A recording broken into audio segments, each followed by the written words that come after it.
Halo guys, balik lagi sama aku. Gimana kabar kalian nih? Semoga selalu sehat ya. Jujur deh, kalau ditanya hari ini lo ngapain aja, jawabannya paling apa? Scroll, main game, atau cuma buka-buka chat? Kita semua, termasuk gua, hidup udah nggak bisa lepas dari HP dan sosial media. Tapi pernah nggak sih kalian ngerasa kayak setelah main HP berjam-jam, kepala jadi pusing, pikiran jadi kosong, dan malah merasa cemas?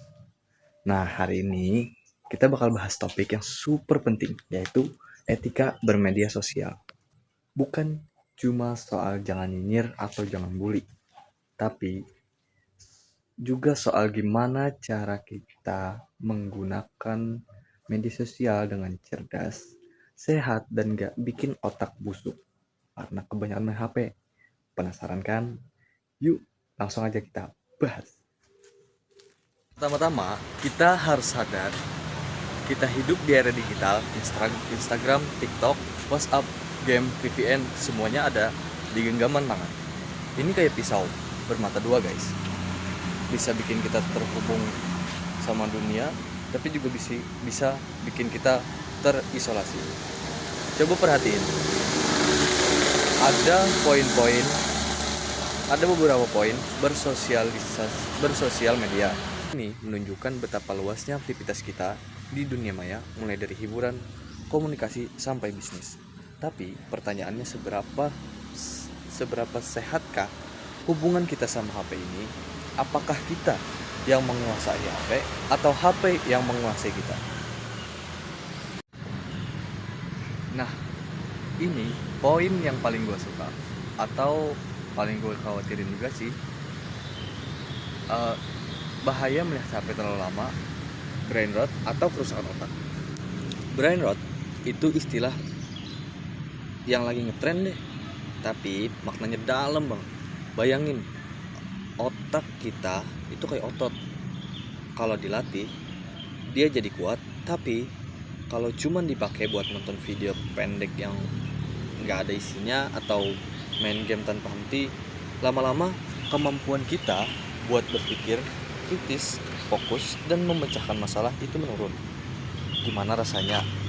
Rasanya kayak otak jadi lembek, susah fokus, baca buku yang agak tebel, gampang lupa, atau emosi jadi gak stabil karena kebanyakan konsumsi informasi yang negatif atau memancing amarah.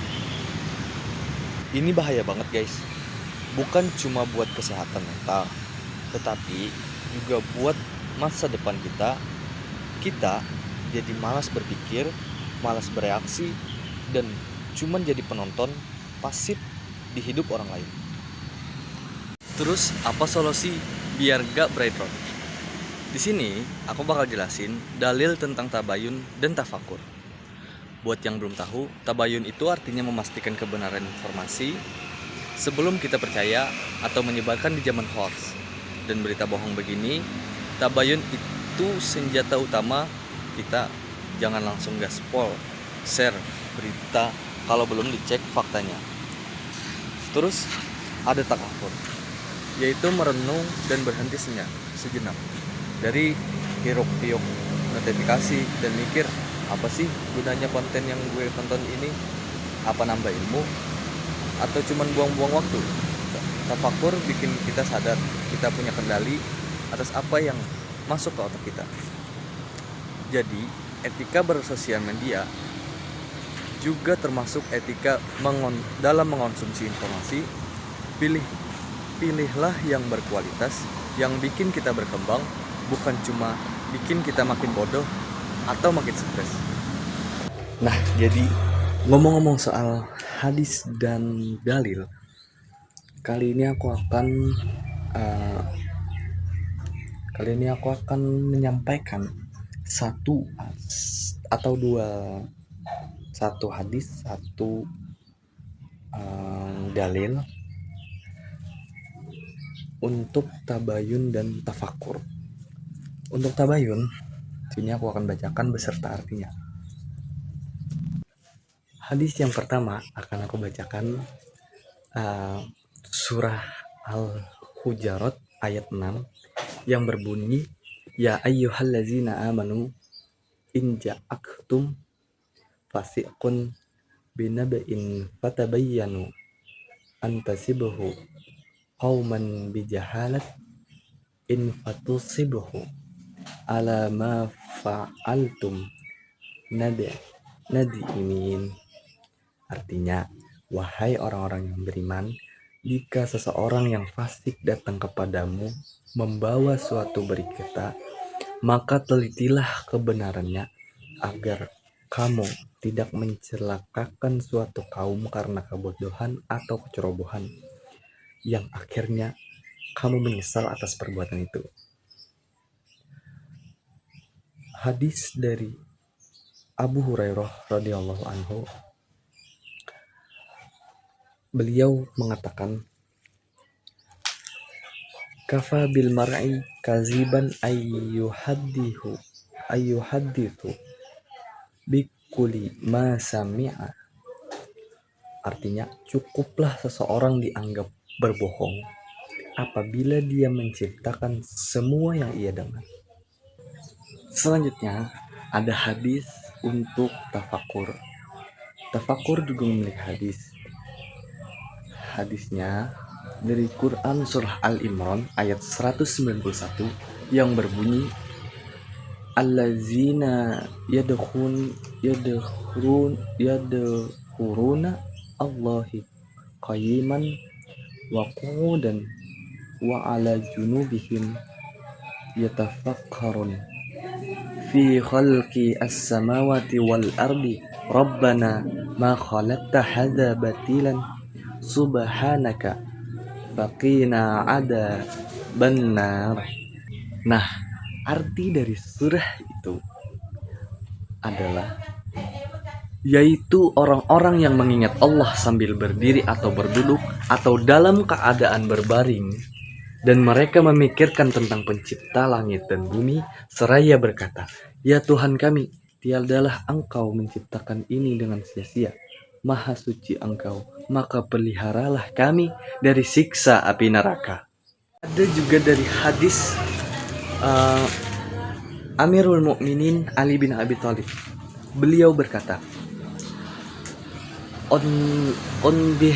Unbih qalbaka ala at-takafur wa ij'al janbaka khaliyan anil laili wa ittaqi rabbaka.